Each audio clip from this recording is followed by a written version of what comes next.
Hello, everyone. My name is Shakiba Shayani, President and CEO of the Guelph Chamber of Commerce, and I will be the moderator for today. As a leading voice of business, the Guelph Chamber is pleased to be hosting this municipal election question and answer session. Thank you to the candidates for joining us today. Before we begin, I'd like to acknowledge that Guelph is on treaty lands of the Mississaugas of the New Credit Nation of the Anishinaabe peoples. During our region's rich Indigenous history, these lands have been home to the Attawandaron, the Haudenosaunee, the Anishinaabe, and the Métis. We express gratitude for the sharing of these lands, and we also acknowledge the tragic history between Indigenous peoples and settlers. Indigenous peoples governed themselves for thousands of years before settlers arrived in Canada. Each First Nation, for example, had its own ways of making decisions based on community needs and values. Many of these distinct ways of governance continue today, and the lessons of community needs-based governance are principles we could greatly benefit from.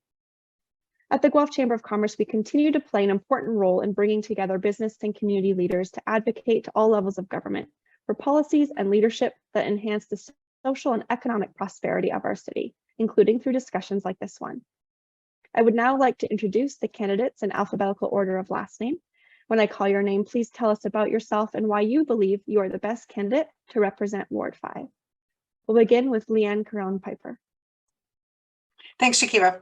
And thank you to the Chamber of Commerce for organizing this forum, and to all of my fellow candidates who have an opportunity to share their vision and ideas for the coming term of council.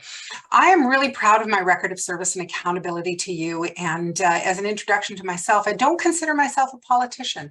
My background is in grassroots community organizations, neighborhood associations. I've worked in the public sector, the private sector, the nonprofit sector, and I've owned my own business. I believe public decisions are essential to what we do at City Hall on your behalf, and I have a strong track record of outreach, everything from town halls. I organize the website for Ward 5, social media, and I actively seek input from constituents. I'm running because I think we have serious issues facing our community over the next 4 years. I sense that Guelph is at a crossroads. We have small town roots and we embrace our identity, but you need experienced, data-driven, and strategic leadership at City Hall. This council will face some new faces, we'll have some new faces, and I think we need that experience as well. I want to be one of those people at the table. Thanks, Shakiba. Thank you. Kathy Downer. Thanks. So first, I'd like to thank Shakiba and the Chamber of Commerce for hosting this event, and for those watching for their interest in our community. So a bit about me. I'm a longtime resident of Ward 5, where I've raised my family. I've been on council for almost 20 years, so I come with a lot of experience.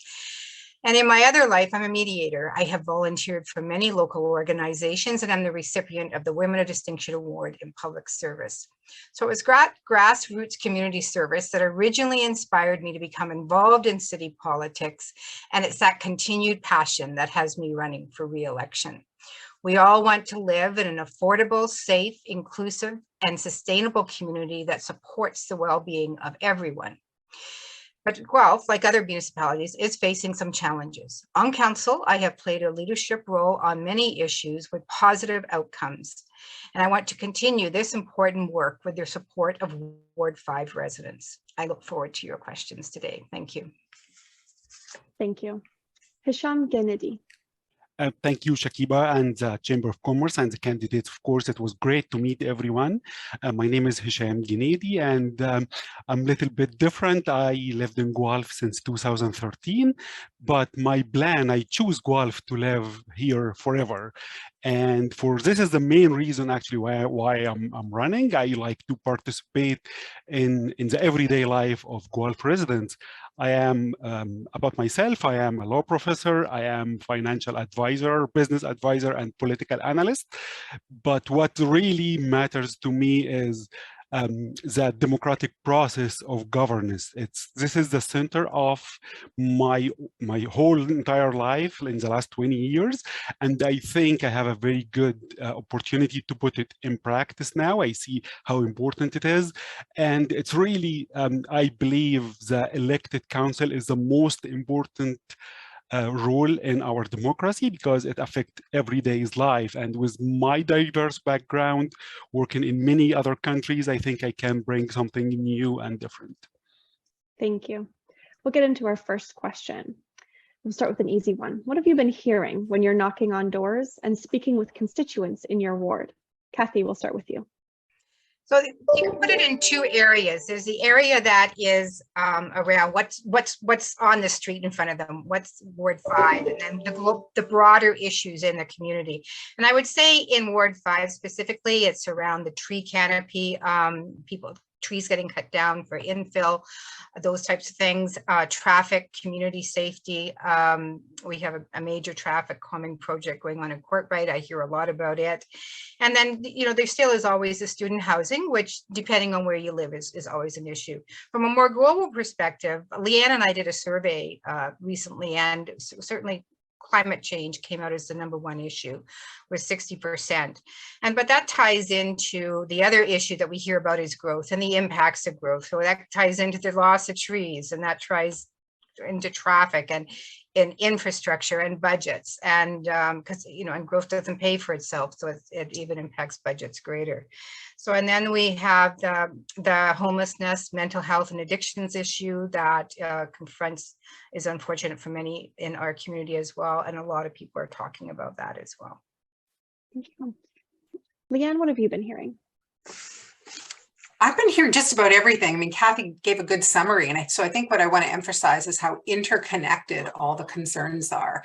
When we talk about growth, we're talking about affordability. When we talk about growth, we're talking about traffic safety. When we talk about growth, we're talking about community safety, transit, being able to walk on trails and access city amenities. When we talk about growth, we're also talking about climate change and interregional transit. But it all comes down to growth, how we grow, what our city looks like, what we prioritize as the amenities that we need for quality of life, and then budgeting for them.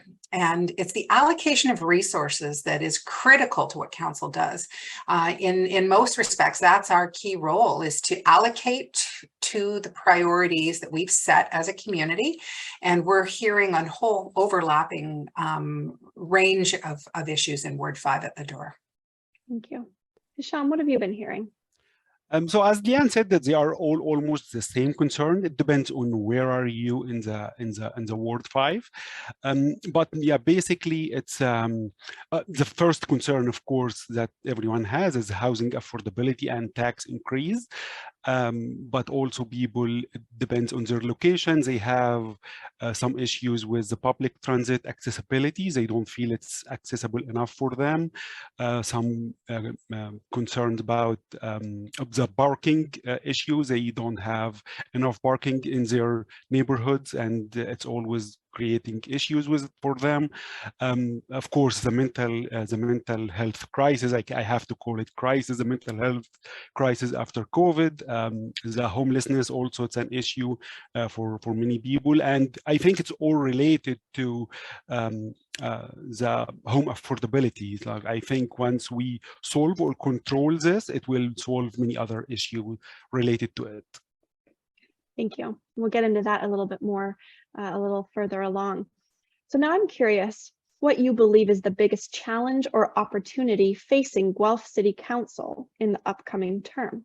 Biggest challenge or opportunity? Hisham, we'll begin with you.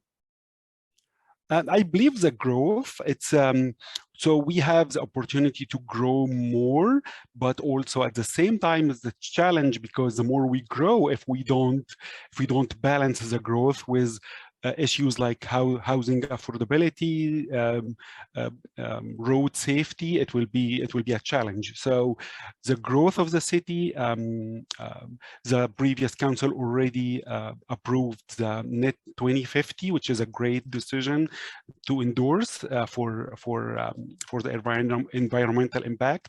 Which this is really great. I really appreciate they did it. And again, we have to we are expecting, unfortunately the number is not in front of me now, but we are expecting thousands of people more to live in Guelph in the next 10 years, 20 years, and we want to attract them, but at the same time it's really important to put in mind the current residents who need affordable housing and to solve their current problems. Thank you. Leanne, what do you believe is the biggest challenge or opportunity facing City Council?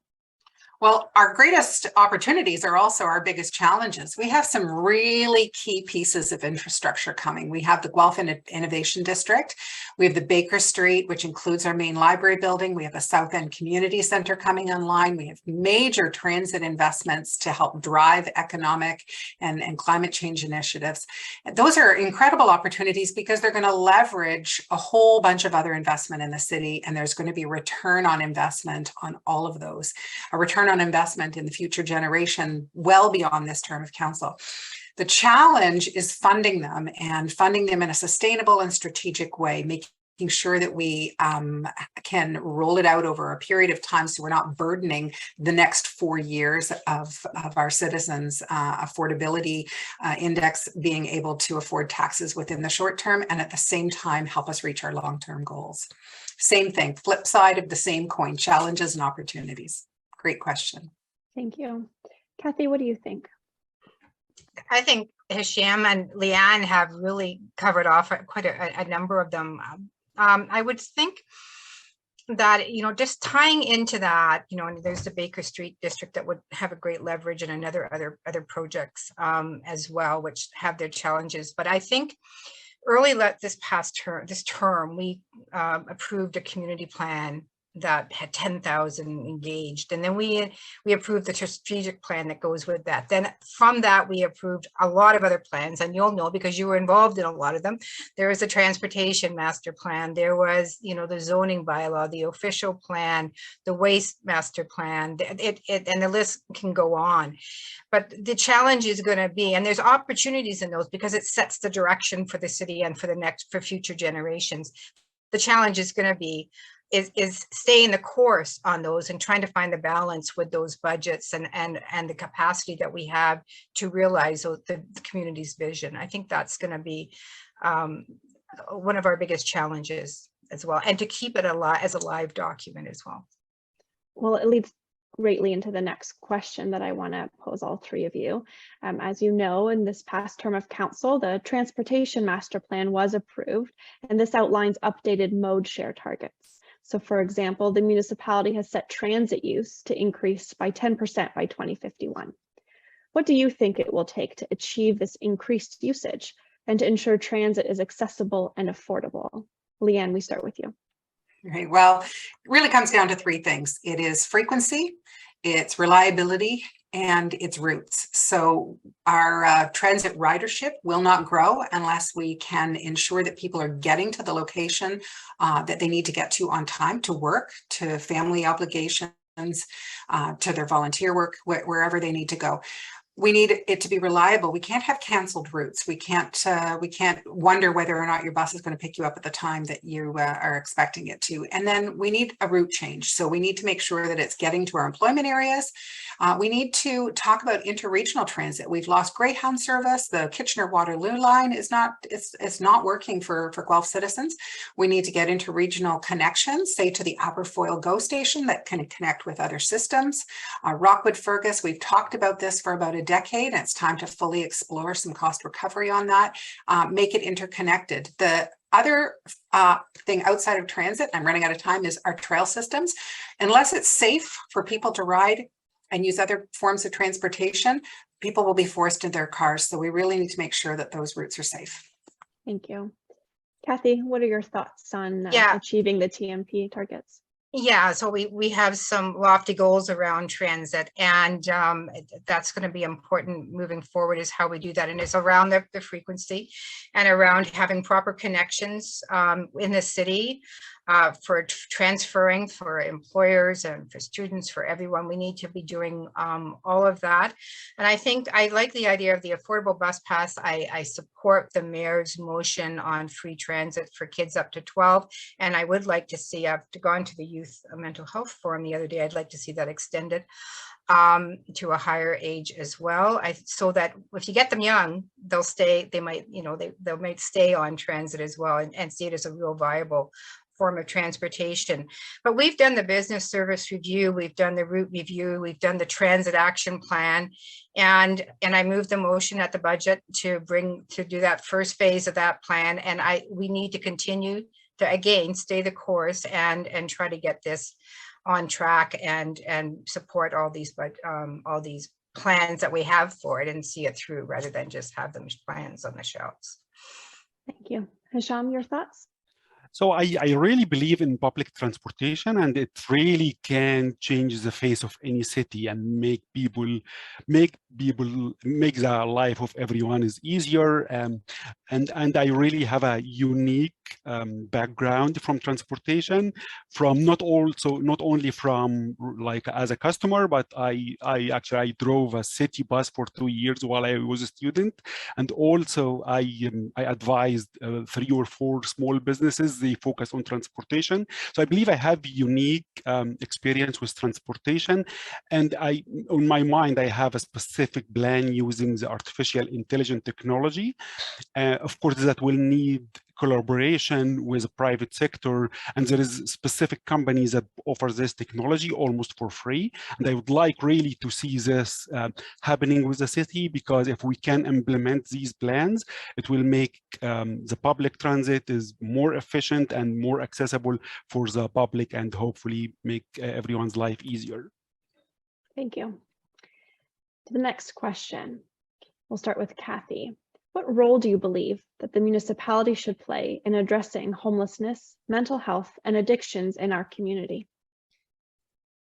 Well, it's a big complex issue, that's for sure. And I attended the Youth Mental Health Forum the other day, and you know, that's almost seems like another whole issue in and of itself that gets maybe lost a bit in this the mental health, homelessness, and addiction issue. So, but I think that we play I think we can play a significant role. I think we have an advocacy role for sure, because it's going to take an integrated and comprehensive response from both the province in their services that they provide at sort of the end game, but because the cities are at the front line of this, and so we're seeing this play out and the lack of services for people. So we need to ensure that we have an advocacy role. But we recently this term invested $2.5 million in support of housing. That housing first is an important thing for homelessness, and I think that's going to go a long way. That goes to, I think, over about 70 units. Now there'll be more on stream now that the Delhi transitional housing unit project has been approved. I think that's really important as well.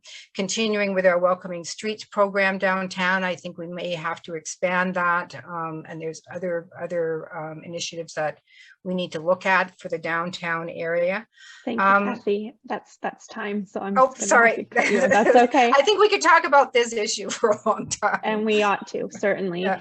Hisham, what are your thoughts on the municipality's role in addressing these challenges? Okay, so I think with collaboration with province government, federal government, nonprofit organization, and the private sector, we will be coordinating between all of them, because we are in the front line, as Kathy said, we are in the front line with our citizens. So I think we can collaborate more between all of these entities to provide solution for both, for the mental health issue and for the homelessness.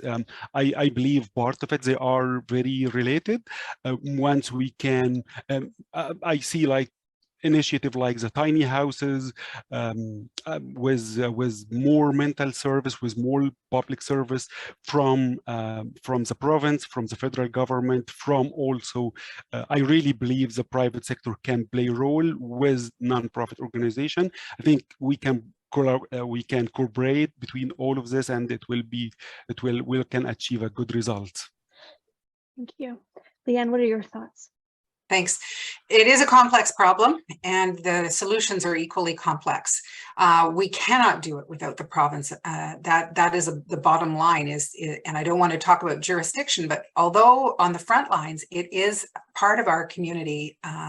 It's happening, and we are a caring community, and we want to be on the front lines of helping with things like Welcoming Streets and prevention through the Guelph Neighborhood Support Coalition, through Community Foundation, the grants that we have for programs that help prevent mental health, homelessness, and youth mental health especially.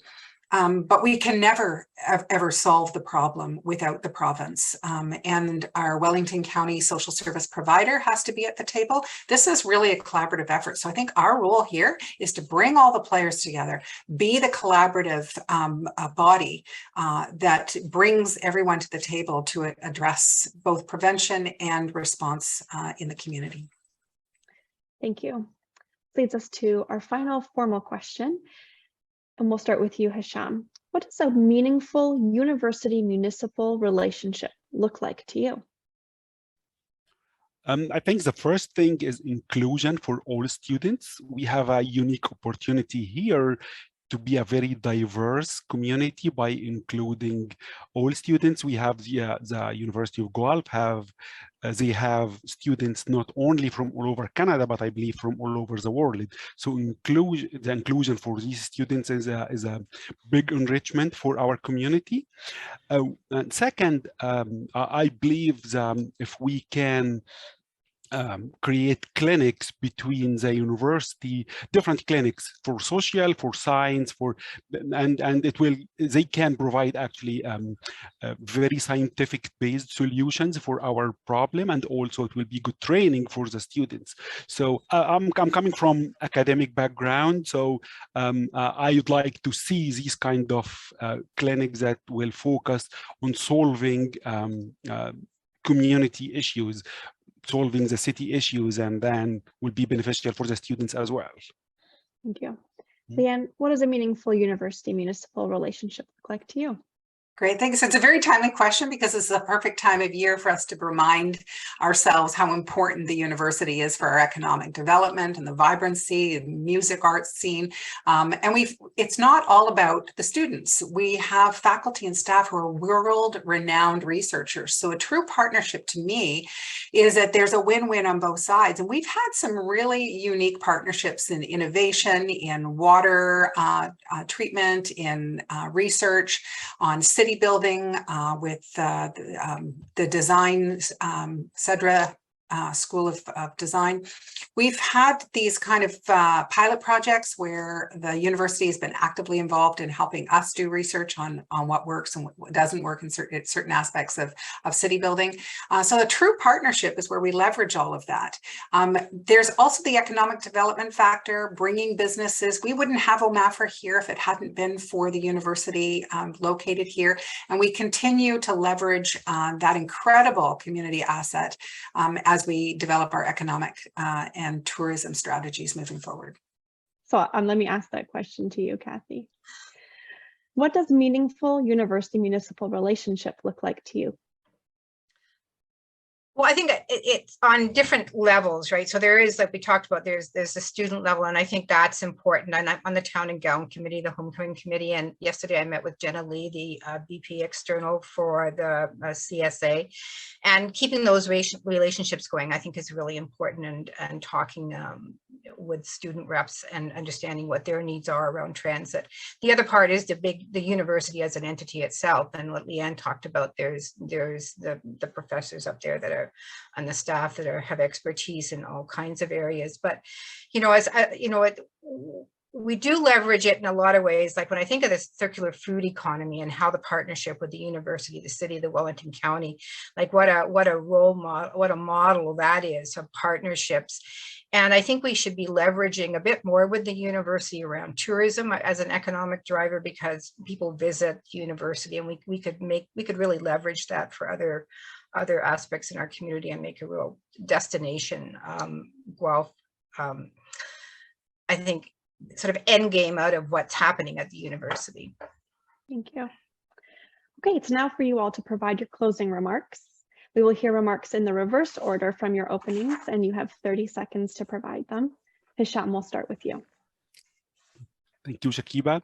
I believe the job of a local councillor is to be the community's advocate in the council. And I promise that is when elected, I will be a good advocate for the community. I will keep communication on weekly, daily, monthly basis. I will make sure that is the people's voice will be heard in the council, and also make sure that people understand why the council take any decisions. Thank you. Kathy. And thanks again to the Chamber. So 4 years ago, I promised to be committed, collaborative, and connected. And I believe I have kept that promise, and it has really been an honor to serve. I will continue to be an effective and responsive voice on City Council while being connected and accessible to the people I serve. So I'm asking for your continued support in this election. And you can find out more about me on my campaign at kathydowner.ca. But really, what I really want is for everybody to get out and vote. So please do that. Thank you. Thank you. Leanne. Thanks. Getting out to vote is the key foundation of our democracy.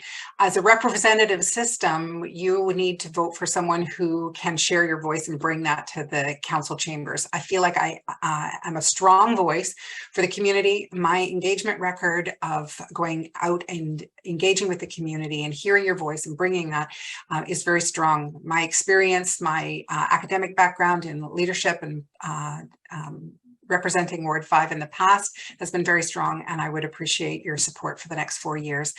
You can learn more at leannecaron.ca. All the contact information you need to find out about the things that I care about are on that platform. Thank you. Thank you, all of you candidates, for joining us today and putting your name forward during this election. I want to also thank everyone who's tuned in. Election day is Monday, October 24th, and for more information about all of the candidates and where to go vote, please visit vote.guelph.ca. Thank you.